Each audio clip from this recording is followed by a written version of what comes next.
Hey, I wish I could be with you live today, but it's spring break and I got 5 kids and we're going to go hang out and have a good time. But never fear, I have got an awesome interview lined up here for you.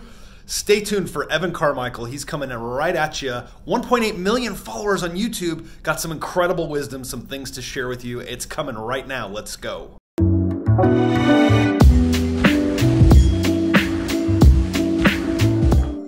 Hello, everybody. Welcome to Connect, Share, Prosper.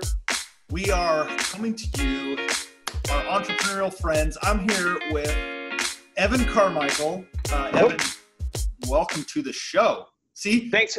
I was just joking about how my computer crashed and yours literally just crashed. It just fell. Yeah. I'm just setting up so I can. There we go. All right. Yes.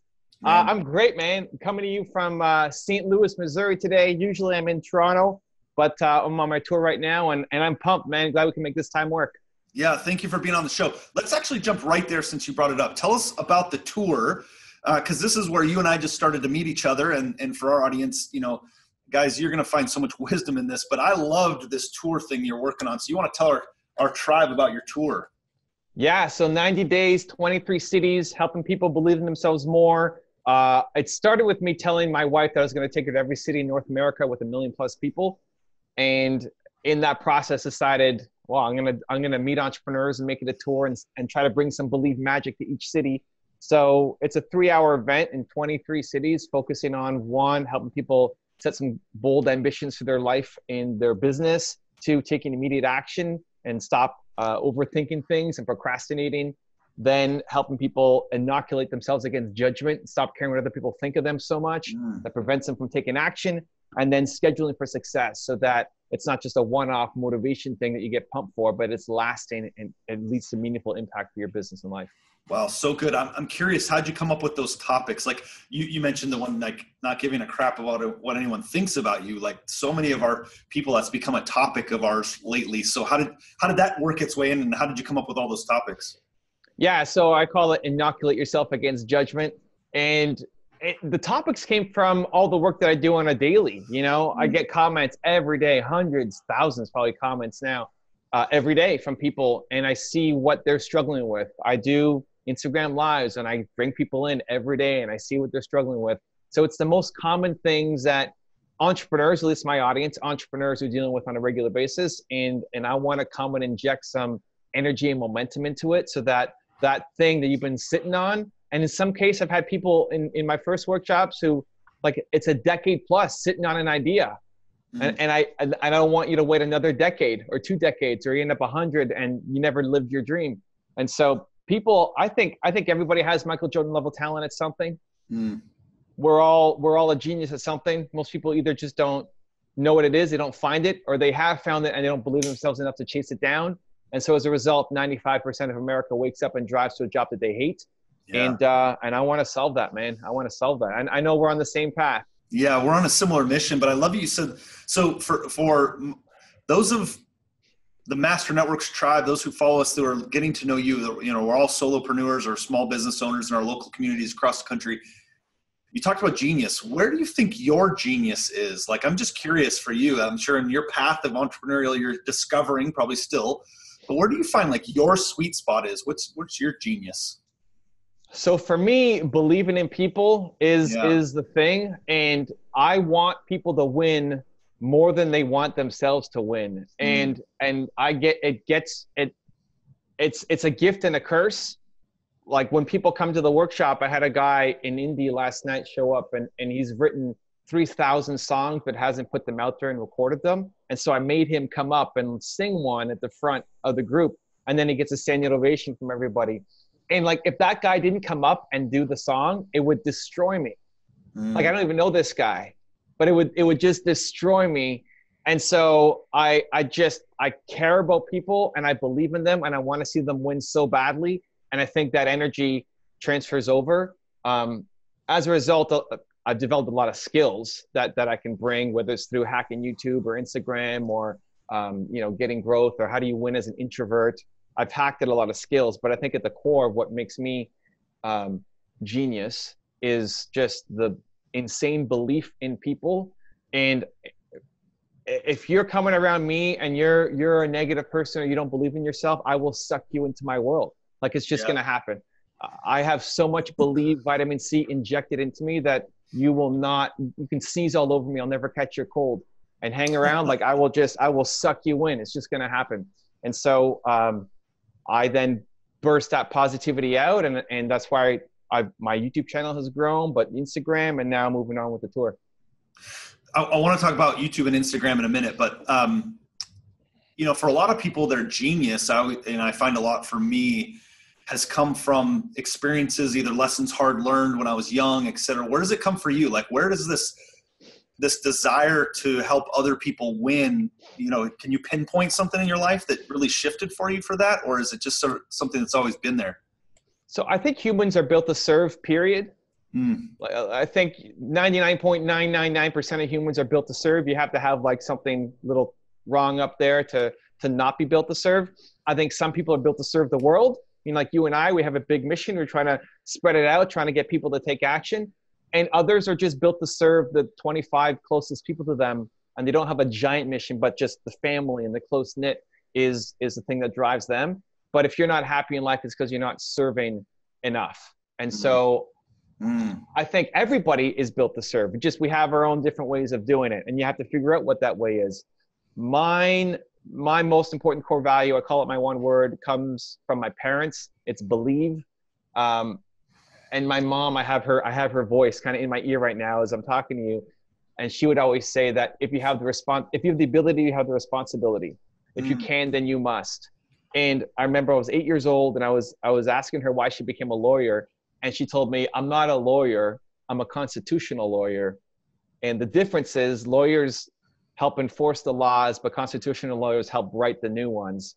And so I didn't fully understand what that meant at 8 years old, but that constant desire to have a bigger impact, to know that you're capable of more, and to spread a message beyond just what you're capable of doing yourself and that reaches and touches people, definitely comes to my parents. And they're still my greatest mentors, even though they didn't really teach me anything about entrepreneurship.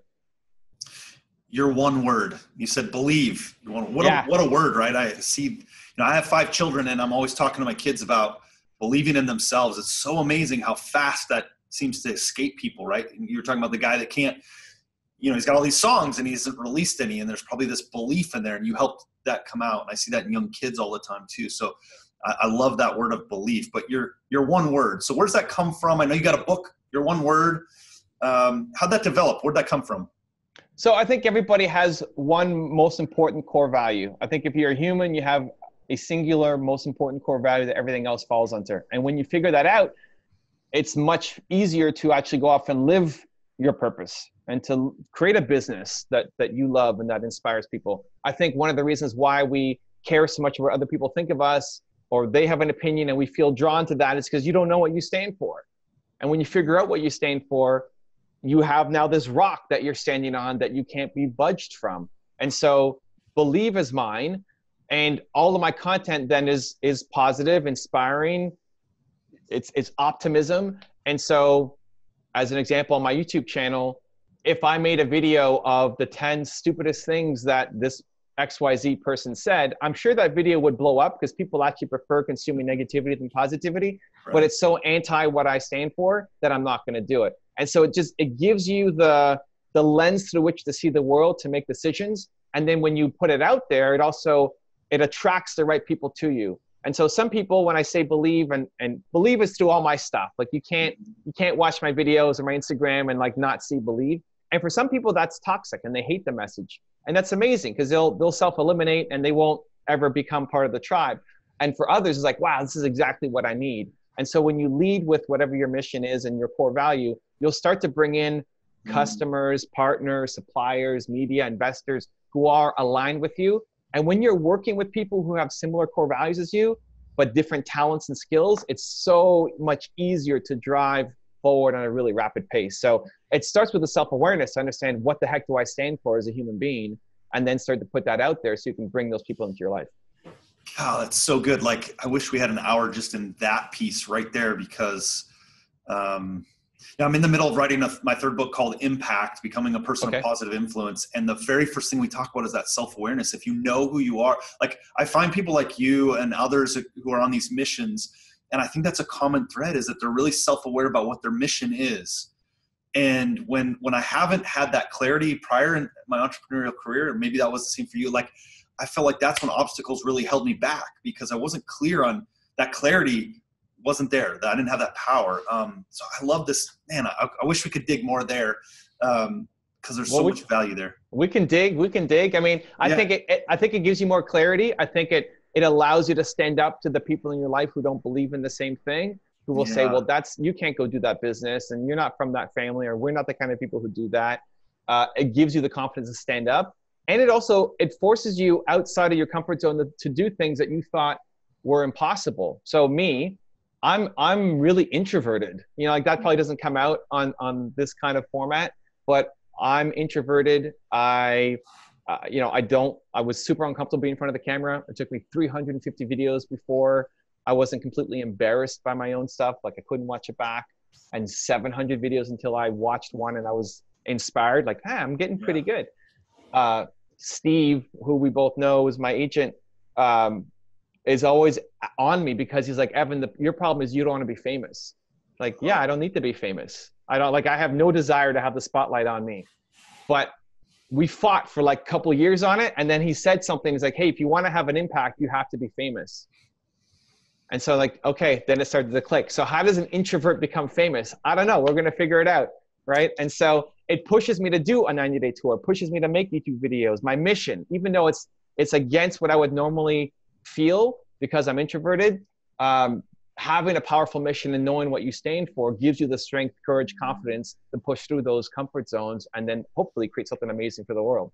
Man, I don't know about any of the listeners. I feel like that section right there was directly for me. Like totally, like we could just, and I know you talk about this in your podcast. You're always like, look, if it was just for the person who's hosting the podcast, great. And I felt like that because I've literally had that same conversation with a mentor of mine. I'm like, I have no desire to be famous, like for famous sake or for ego's sake. I have no desire. Like I'm actually more of an introvert, and it's crazy. I run a networking company. So I totally relate to that. And their exact response was, well, then how are you going to make the impact you want if you're not famous? That's like, yes, logically that makes sense, but it's not my driver. So that's why, like, guys, I hope you listen to that piece. Like so many people in their own market, whether it's local or national, if you want to make the impact, listen to what Evan's saying. Like you've got to get famous in your, expert authority area to make that impact. That's so powerful. And here's the thing. I think if you don't do it, you're actually being selfish. You think you're being selfless by being behind the scenes and I don't have an ego and it's not about me, but you're actually being selfish. Your fears are making you selfish because your story is the way that people will learn. Do you feel like the words and like motivational quotes doesn't mean anything. It's your story. Like, why you? What are you doing? What did you come from? And it took me a long time. Like I'm preaching now, but it took me a long time to really to get it. So if you're playing small and being humble, you're actually being selfish when you think you're being selfless. That's so good. Do you feel like you're on the other side of that, or you still feel like that's a constant struggle when you get in front of the camera, or you're like? I think it's a never-ending struggle. You're just capable of playing on bigger stages, right? So get in front of a camera and doing a YouTube video is easy for me, but I've done 6,000 of them, right? Like. You better get good at something if you do it 6,000 times. Like a dummy could do it, right? I think it took me longer than most. It's like 700 videos until I was proud of one. That's a long time compared to probably most of your audience. Wow. But going on this 90-day tour was scary to do it. What if nobody shows up? And my biggest fear is disappointing people or letting people down. The idea that I would show up somewhere or meet with someone and that I didn't add value and waste their time is my number one fear. And so to then have the opportunity to do it not just once, but 23 times every 4 days on repeat is like panic attack mode. But what do you do? I'm not in the camp of be fearless. I'm in the camp of feel the fear and do it anyway. And then that gives you the strength and courage to do it again and again and again, but just on bigger stages. So, if I'm speaking on a stage with 5,000 people or 10,000, I'm going to get nervous again. Right. And that'll let me do the next step and the next step. So I don't think that ever goes away. I think it just, you become capable of doing more. Wow, that's fascinating to me. Like, as I'm listening to this, there's the getting to know you, there's the exterior perception. Like, I look at a guy like you, I mean, I think last I checked 1.7 million followers on YouTube, and you're concerned whether people will show up. And I don't mean that in any Yeah. sometimes people look at that and go, God, the guy has 1.7 million followers on YouTube and he's worried if, people show up to this workshop. I think what it tells me is he's just as vulnerable and real as any of you who are worried about the same things, and we're still on the same struggles. Yeah, and I want to take all the shine off. Like I'm an introvert. I'm not perfect. I have fears and insecurities. And I think the biggest message, when you look too perfect, nobody connects with you. Well, he's perfect. Like he had the perfect family and he's always confident. It's like, no, I'm never confident. It's like I'm always struggling. And in that process, I still do it. I think that's the biggest thing. I have the same fears and insecurities as everybody watching, maybe more. But so what? I just get up and I still do it, because otherwise your mission is never fulfilled. And I'm fueled by the fear of regret.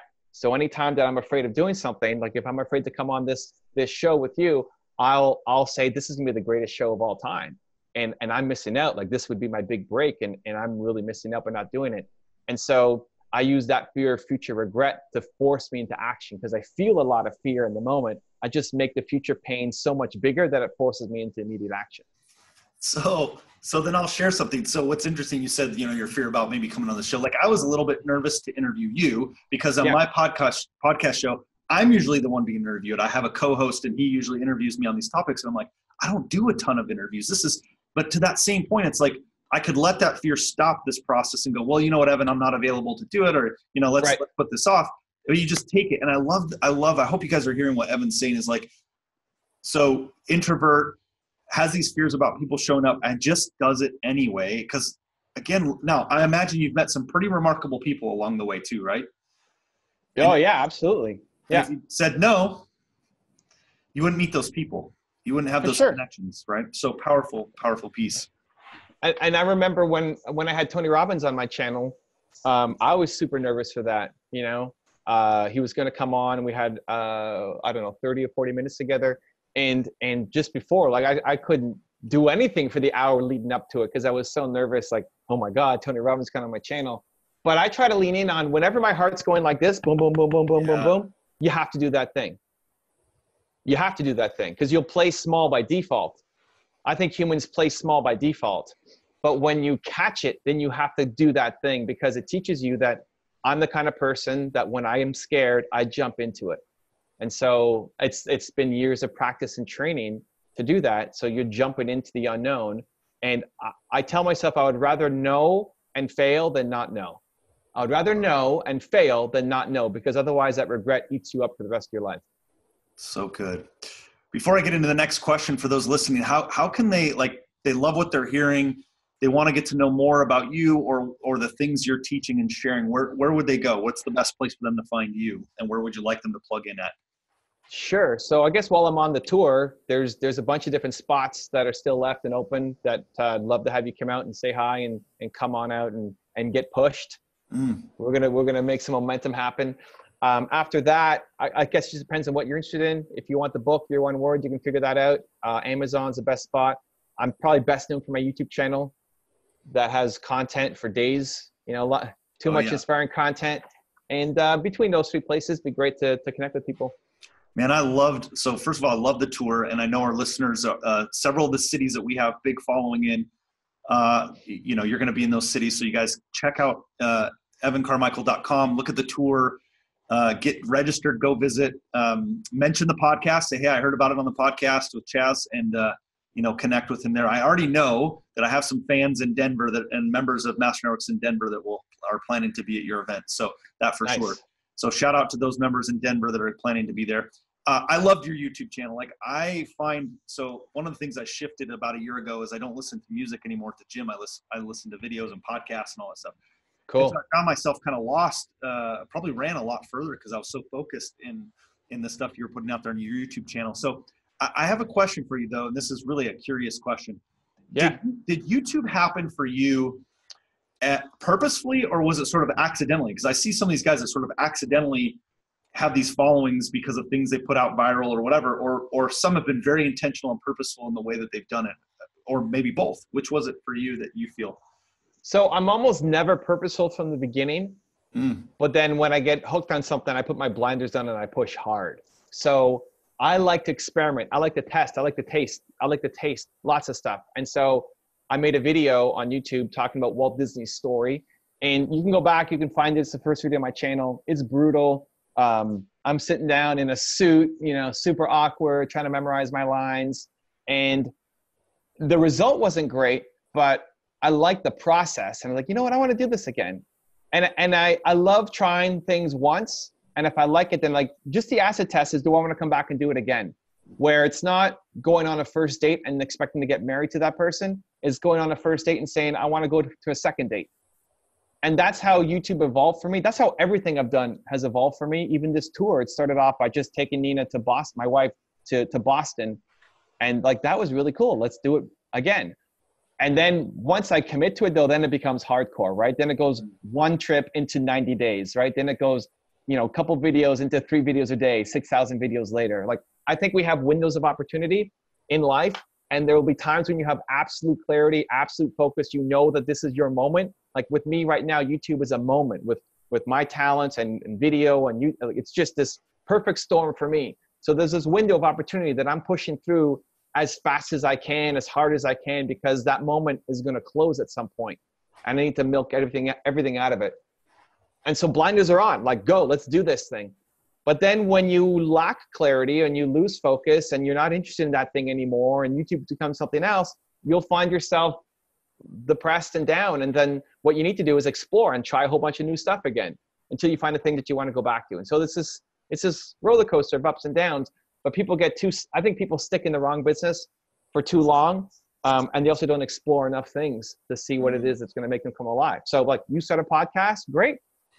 I think everybody should start a podcast. Just to do it, just to see if that's for them. And if not, amazing. If it is, keep going. I don't think people taste enough. Oh, you mentioned something about them being in the wrong business for too long. Yeah. I know I have some listeners, because I know some of them that are in that spot. How do they know it's the wrong business? When your heart's not into it. It's like, it's a matter of the heart. It's a matter of that big decision with your heart, small ones with your head. And this is what happens to a lot of successful entrepreneurs. They start a business because they have a passion for something. They don't want to work for the man anymore. And then great, they're working on the business. But then they evolve and grow. Like as a human, you will just evolve and grow. You're not the same person you were 5 years ago. You've learned new things. You have new interests and hobbies and skills and passions, but you don't evolve your business with you. And so now you're going on this slightly different path, and you don't really feel it day to day. But if you look back on over a year, 2 years, 5 years, you've grown so much, but your business is still doing the same thing. And your past success in your business becomes chains for future success for you. And now you just bought yourself a job and you hate showing up to work. And so whenever you find yourself saying, I'm bored at your business, you need to change something. And either while you still have one foot in the business, try to evolve it. Like my business is always a reflection of me. Once my YouTube thing is done, I'll be Evan in VR or hologram Evan, like coming into it's gonna happen. Yeah. Right? The mission stays forever. The execution will change a million times over your lifetime. And so if you feel bored or you feel you just bought yourself a job, try to see if while you have one foot into it still left, you can evolve it or sell it and give it out to somebody else. Because if you're waking up and going to a business that you hate every day, you're just never going to win. And you're not going to be happy, but you're never going to win because the people who love it will crush you. Man, so good. I can't wait to go back and listen to this again, because I'm not taking notes because I wanted to stay really focused in what you were saying. But I feel like I feel like there were several things you were speaking to me today, and our listeners I know got a ton of value. Guys, go to evancarmichael.com. Check out the tour, 23 cities, 90 days. Go connect. Again, walk up, say, hey, I heard about it on the podcast, want to connect with you. Go to his YouTube channel, Instagram, follow, and connect with this man who's just on a mission to help people believe in themselves, believe in things that are bigger, and make an impact on the world. Evan, man, so grateful you joined us today. Is there one last thing that you might want to share with, if you can envision our listener, it's a lot of solo entrepreneurs, it's single moms, who started a business, the first one in, last to leave, what would be one thing to help them believe in what they're doing that you could share with our tribe as a kind of your one word, but more than one word, but kind of your last word on this? Yeah, I would say one of the things that I'm really teaching in the workshops, I call it the 2% difference. And so whenever you get an idea, try to train yourself. Like, I believe that idea is given to you for a reason. So you have that idea, do something about it. We default to planning and thinking and strategizing and structuring, and then you wait. But then you wake up tomorrow a different person. You will wake up tomorrow a totally different person. That energy, that vibe, that confidence that you had is gone. The decisions that you make when you are feeling bold and confident and unstoppable are actually the right ones for you. And then you spend 99% of your life and 90% of your time using in your head mode, talking yourself down from your big ideas. And so as soon as you get an idea, don't worry about thinking, planning, strategizing, immediate action, the 2% difference. For me, going on this tour, I just picked one city. Nina, it was a Wednesday. We're going to go to Boston this weekend. How am I going to get to all 50 cities? I have no idea, but I can get one city down. And what you've done is now you built momentum in, and you got out of the procrastination, overthinking, being perfect mode. And I think for anybody who's had an idea, I guarantee you, everybody in your audience, they've had great ideas for themselves, but they just sat on them for months, for years, for decades. Learn to do the 2% difference. Immediate action to get 2% of the way. It'll change your life. Man, 2% difference. Love that. Evan, again, thank you so much for being on our show to pour into our tribe. Guys, follow him. He's doing great work. Thank you for doing your important work and making a difference. Evan, appreciate you being on the show today. Thanks for the love, man. And congrats. You're a great interviewer, dude. This is a blast. You should do more. I appreciate it. Thank you.